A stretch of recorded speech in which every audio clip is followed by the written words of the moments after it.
Time checked 9:50 a.m. January 30th, the day the NRM celebrates 27 years since capturing power.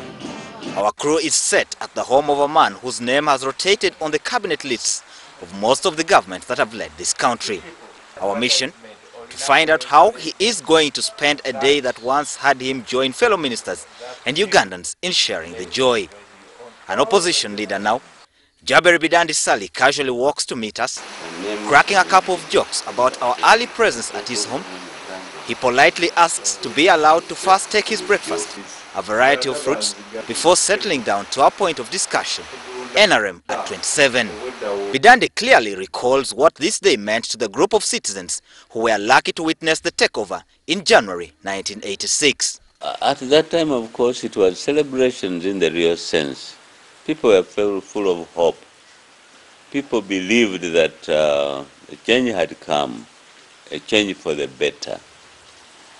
People believed whatever ills had been going on, that was the end of it all.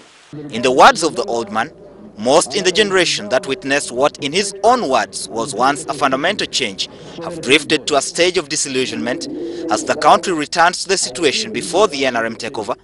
His reason for choosing to remember other than celebrate. It's definitely worse for the country. It is now who has the biggest building in town, who has most land. It is no longer the people. It is no longer the plight of the people.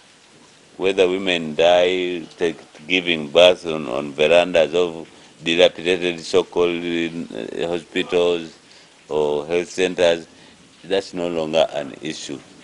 The veteran politician also weighs in on the talk of a possible coup d'etat by the armed forces that in his words is a repetition of history, of an incident way back in 1980 when the then Defense Minister Yoweri Museveni issued what many had dismissed as a threat. And at that time people felt he was joking.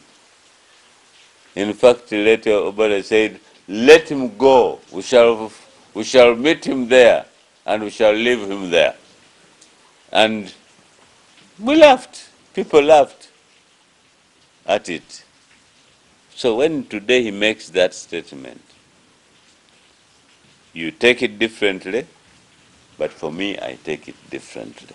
His concern is that naivety appears to guide the discussion of the coup threats, with many of the later generation, in his words, basing their analysis from an informed excitement, choosing to forget history, as to him the Museveni he knows meant business in echoing the coup sentiments. And even the generals, this general says it can't happen. The other general is saying this and that and that. We have seen coups being conducted by captains. Generals not involved, not knowing, and others ending in prisons even. His caution is to the political class to be honest with the common Ugandan amidst these threats and work to avert it. My dear leaders, especially in the opposition, that don't lull the people of Uganda. Don't give the impression that what they said is impossible. As the forces that determine the direction the country takes lock horns, the prayer of the common Ugandan is for peace to prevail. Sabiti Joseph, WS Television, Kampala, Uganda. Right.